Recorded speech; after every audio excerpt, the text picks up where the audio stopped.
नमस्कार दोस्तों, गोल्डचक्र की यूट्यूब चैनल पे आप लोगों का स्वागत है। मेरा नाम है नवीन कुमार। हम लोग यूपीपीसीएस मेंस का जीएस फोर्थ पेपर मतलब इथिक्स को एकदम पूरा एनालिसिस के बेस पर डिस्कशन करने का प्रयास कर रहे हैं। मेरे भाई टोटल 8 वॉल्यूम है, 200 अंकों का आना है। महज 8 वॉल्यूम से ही आप 200 अंकों पर बेहतर पकड़ बना सकते हैं, ठीक ना। हमने टोटल 4 वॉल्यूम खत्म भी कर दिया है, 5वां वॉल्यूम स्टार्ट है। एक क्लास हमने 5वें वॉल्यूम का दे दिया है, ये दूसरी वाली क्लास है।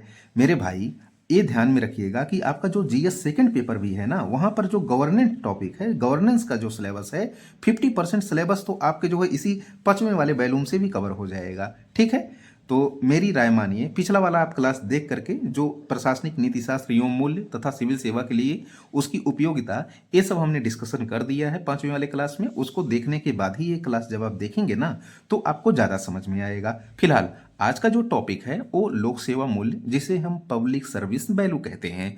ये है क्या, समझना जरा कि एक प्रकार का ऐसा सिद्धांत, आदर्श व नैतिक मानक होता है, ठीक है ना, जिसके आधार पर जो सिविल सर्विसेज के लोग होते हैं ना, ब्यूरोक्रेट्स होते हैं, वो कार्य करते हैं, ठीक है ना। अच्छा, इससे ये प्रतीत होता है कि उनका जो सिविल सर्विसेज, जो ब्यूरोक्रेट्स होते हैं, वो मतलब कि क्या सोचते हैं, कैसा निर्णय लेते हैं, जनता के प्रति उनका व्यवहार कैसा होता है, उनकी कार्य संस्कृति कैसी होती है, ये सब शो करने का काम कौन करता है? लोक सेवा मूल्य। उसी के अकॉर्डिंग वो काम करते हैं ना सिविल सर्विसेज।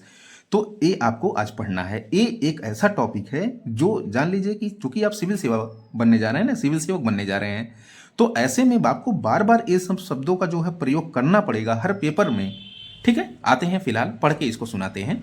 देखिए, 2006 में कार्मिक विभाग द्वारा एक लोक सेवा विधेयक का मसौदा तैयार किया गया। थोड़ा सा हमने बैकग्राउंड ले लिया है भाई। 2006 में कार्मिक विभाग है, उसने क्या किया कि एक लोक सेवा विधेयक का मसौदा तैयार किया, जिसका उद्देश्य लोक सेवाओं में बुनियादी मूल्यों का विकास, लोक सेवकों में पेशेवर, राजनीतिक रूप से तटस्थता, योग्य व जवाबदेह बनाना है। मतलब कुल मिला जुला करके लोक सेवा मूल्य को डेवलप करना एक जो है कार्मिक विभाग के द्वारा जो मसौदा पेश किया गया था विधेयक के रूप में, उसमें ये सब जो है उद्देश्य रखा गया था, ठीक है ना।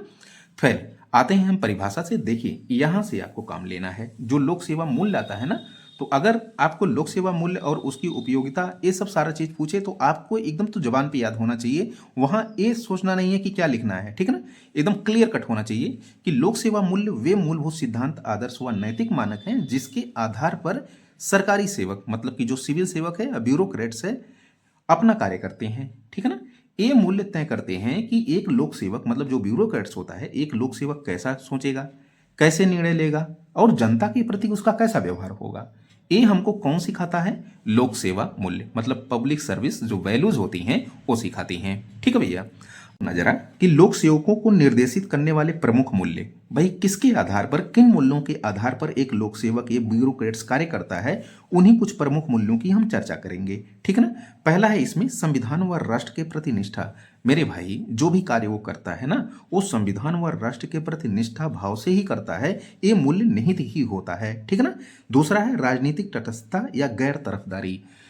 कोई भी ब्यूरोक्रेट्स होगा, कोई भी डीएम, एसडीएम, डीपीएसपी जो भी हो, वो जो है किसी पार्टी विशेष से जो है ताल्लुक ना रखता हो, किसी जो है राजनीतिक पार्टी के इशारों पर कार्य न करता हो, तो इसी को क्या कहते हैं? राजनीतिक तटस्थता या गैर तरफदारी, ठीक है ना। ये देखिए, ये सब सारा चीज हमने पढ़ा दिया है आपको, क्योंकि जो बुनियादी मूल्य है सिविल सेवाओं के, ये सब कुछ हमने पढ़ा दिया है, ठीक है ना। फिर राजनीतिक कार्यकारिणी को निष्पक्ष परामर्श। भाई देखिए, सरकार होती है ना, सरकार को आपको परामर्श देना पड़ता है ब्यूरोक्रेट्स को। ऐसे में आप एक निष्पक्ष परामर्श दें, किसी बायस्ड विचारधारा से होकर के ना दें। ऐसा नहीं कि आप कांग्रेसी हैं तो बीजेपी सरकार को जो है आप गलत परामर्श दें, या फिर आप बीजेपी वाले हैं तो कांग्रेस को जो है गलत परामर्श, ऐसा नहीं होना चाहिए, ठीक है। फिर सार्वजनिक हित को सर्वोपरि रखना है आपको। लोक कल्याण, जनहित, सार्वजनिक हित, इसको जो है सर्वोपरि रखना है। ये लोक सेवा का एक प्रमुख मूल्य है, ठीक है। उत्तरदायित्व, इसको अकाउंटेबिलिटी कहते हैं, जिम्मेदारी कहते हैं, जवाबदेही कहते हैं, उत्तरदायित्व कहते हैं, ठीक है ना। पारदर्शिता, ट्रांसपेरेंसी, भाई आप चीजों को पारदर्शी रखिए ना। ऐसा ना हो कि किसी वर्ग को या किसी समुदाय को या किसी व्यक्ति को ये लगने लगे कि नहीं, आपने जो कार्य किया है वो पक्षपात तरीके से किया है। तो ट्रांसपेरेंसी होनी चाहिए। और क्या मूल्य हो सकते हैं? सत्यनिष्ठा और ईमानदारी का मूल्य होना चाहिए। निष्पक्षता, इनपार्शियलिटी, सेवा भावना। ये देखिए, सारे शब्द हमने पूरा डिस्कस कर दिया है, ठीक है ना। फिर इसके अलावा दक्षता व पेशेवर क्षमता होनी चाहिए, करुणा तथा सहानुभूति, समानुभूति, ये सब सारा चीज हमने डिस्कस किया हुआ है। जा करके आप जो है बुनियादी मूल्यों में जब देखेंगे ना, तो आपको सारा कुछ एकदम क्लियर हो जाएगा कि हाँ, ये तो किसी लोक सेवक में या सिविल सर्विसेज में के लोगों में होना बेहद जरूरी है। ठीक है ना। फिर विधि का शासन मतलब रूल ऑफ लॉ होना चाहिए। रूल ऑफ लॉ ये सिखाता है कि मतलब संविधान से या विधि से या कानून से ऊपर कोई वर्ग नहीं है, मतलब कि यहाँ पर किसी प्रकार का जो है विभेद नहीं करता है। ठीक है ना। समानता के आधार पर व्यवहार करता है, कोई कानून से ऊपर नहीं, किसी को कोई वरीयता नहीं। ये सब सारा चीज जो है रूल ऑफ लॉ के अंतर्गत आता है। खैर, इसको हम आर्टिकल 14 में पढ़ते हैं। डायसी की एक पुस्तक थी रूल ऑफ लॉ, ब्रिटेन के जो है एक फिलोसफर थे, फिलोसफर क्या मतलब कि राजनीतिकविद थे, वहीं से ये रूल ऑफ लॉ का कॉन्सेप्ट लिया गया है। मेरा ये कहना है कि जो सिविल सेवक होते हैं उनमें ये सब सारे मूल्यों का होना बेहद जरूरी है। फिर अन्य बातों के अलावा नैतिक साहस, प्राकृतिक न्याय, सार्वजनिक धन का सदुपयोग व विनम्र एवं न्यायोचित प्रभावी कार्यप्रणाली आदि को लोक सेवा मूल्य के रूप में अभिव्यक्त किया जा सकता है या किया जाता है। इससे समावेशी एवं धारणी विकास के साथ साथ मजबूत लोकतंत्र तथा एसडीजी लक्ष्यों के प्राप्ति में सहयोग मिलता है। ये हमने कुछ निष्कर्ष दे दिया है इसका। ठीक ना भैया। फिर हमने एक क्वेश्चन दिया है पीसीएस का, क्या है कि लोक सेवा मूल्य क्या है। देखिए, ये आपका एकदम बिल्कुल क्लियर कट होना चाहिए कि एक प्रकार का ऐसा सिद्धांत और नैतिक प्रतिमान होता है जिसके आधार पर लोक सेवक या सिविल सर्विसेज के लोग कार्य करते हैं। और ये मूल्य यह किसी सेवक, जो सिविल सेवक होता है, वो कैसा सोचेगा, कैसा कार्य करेगा, जनता के प्रति उसका निर्णय कैसा होगा, व्यवहार कैसा होगा, ये सब सारी सीमाएं तय करता है। ठीक है ना। तो ये आपको परिभाषा देनी है। प्लस कह रहा है कि लोक सेवकों को निर्देशित करने वाले निर्देशित मूल्य किस प्रकार से समतापूर्ण सामाजिक आर्थिक विकास एवं भ्रष्टाचार मुक्त प्रशासनिक तंत्र के निर्माण में महत्वपूर्ण भूमिका निभाते हैं, चर्चा कीजिए। तो ये हमने पूरा चर्चा किया है, इसको आप कर दीजिए, पीसीएस का क्वेश्चन है। ठीक है ना भैया। देखिए, सार्वजनिक जीवन में मानकों पर नोलन समिति के 7 प्रमुख सिद्धांत, लोनन महोदय थे, ये फिलोसफर थे, इन्होंने 7 ठो सिद्धांत दिया था और बेहद इंपॉर्टेंट सिद्धांत दिया था। जो सिविल सर्विसेज के लोग हैं, उनको जान लीजिए, उनके लोग है लोक सेवा मूल्य ये 7 तो होने ही चाहिए। ये लोनन महोदय कह रहे हैं, उनके 7 सिद्धांत हैं। कौन कौन से? पहला है सत्यनिष्ठा, इंटीग्रिटी। ये हमने पूरा डिटेल से पढ़ाया हुआ है, जाकर के आप देख लें। सत्यनिष्ठा क्या होती है कि जब कोई व्यक्ति अपने मन, वचन, कर्म या अंतः मन से जिन मूल्यों को मानता है उनको जो है अपने निजी जीवन और व्यवहारिक जीवन मतलब सार्वजनिक जीवन में यूज करे, तो उसको सत्यनिष्ठा कहते हैं। ठीक है ना। तो ये जो है सत्यनिष्ठा। वस्तुनिष्ठता मतलब कि जो सर्वमान्य हो, ज्यादा से ज्यादा लोग उस मूल्य को माने।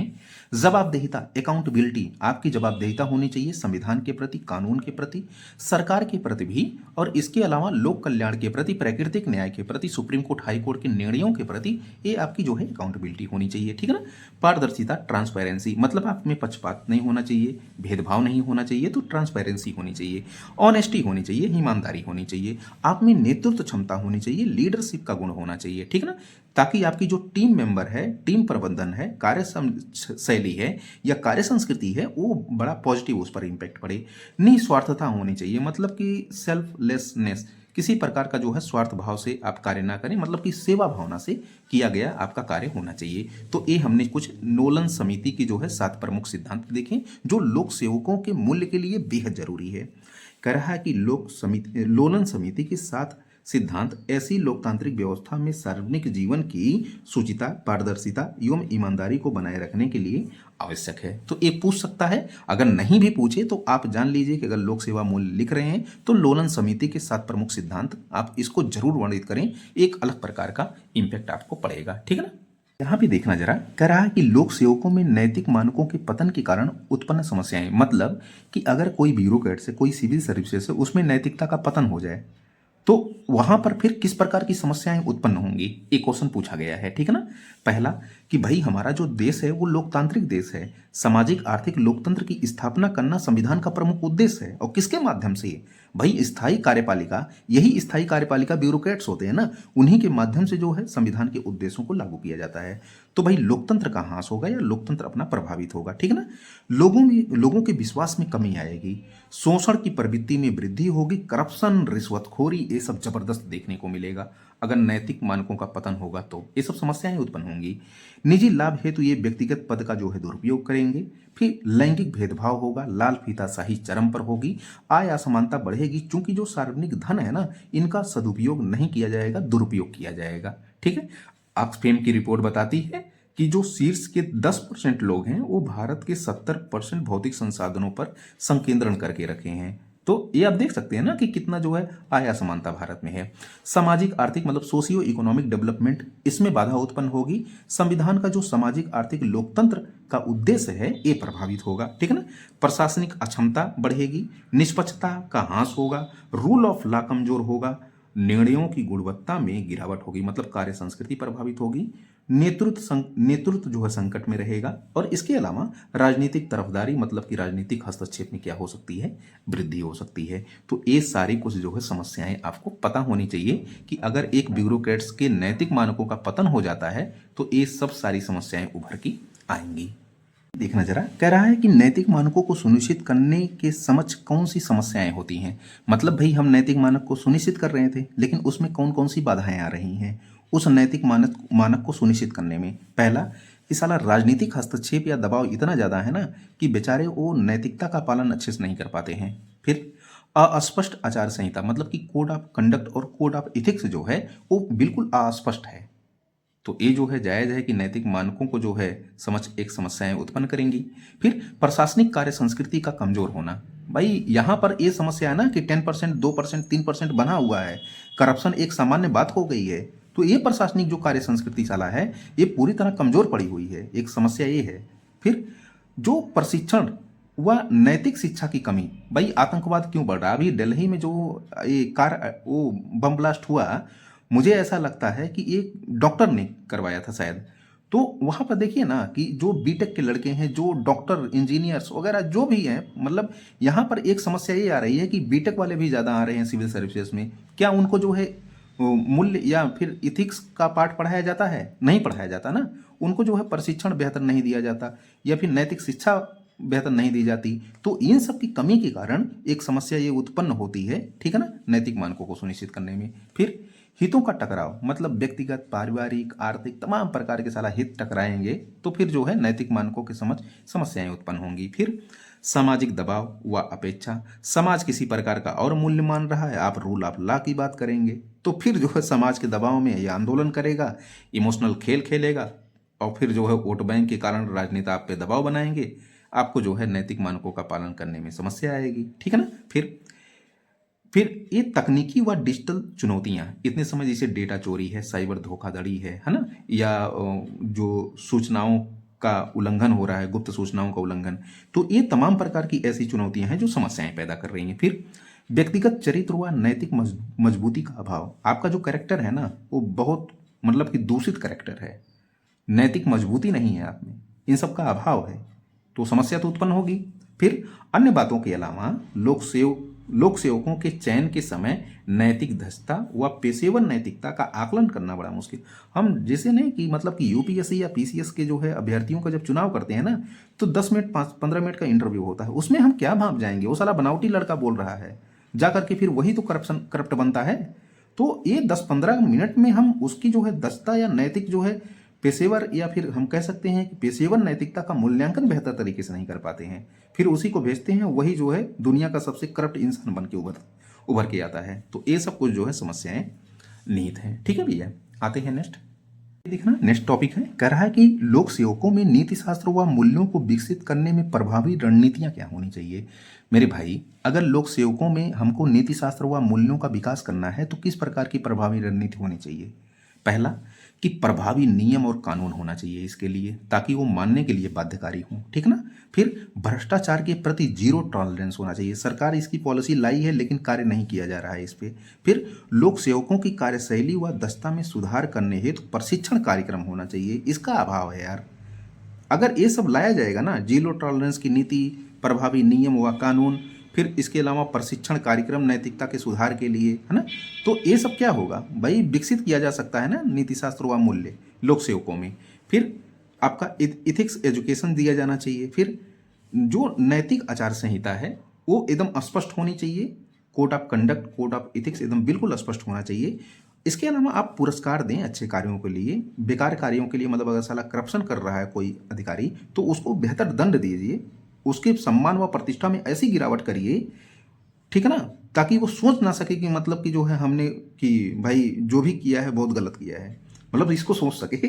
फिर नागरिक भागीदारी तथा शिकायत निवारण तंत्र, ये तो है ही लेकिन उपयोग अच्छे से नहीं हो पा रहा है। डिजिटल गवर्नेंस तथा तकनीकी उपयोग, पारदर्शिता व जवाबदेहिता, प्रभावी नेतृत्व, अनुकरणीय व्यवहार, फिर वैश्विक प्रशासनिक मूल्यों पर नजर, मतलब कि यहाँ पर यह है कि अंतर्राष्ट्रीय स्तर पर जो है नीति शास्त्र व मूल्यों का प्रयोग करके चीज़ों को सफल बनाया जाता है, उस पर एक अधिकारी की नज़र होनी चाहिए ताकि अपने यहाँ भी उसका प्रयोग किया जा सके।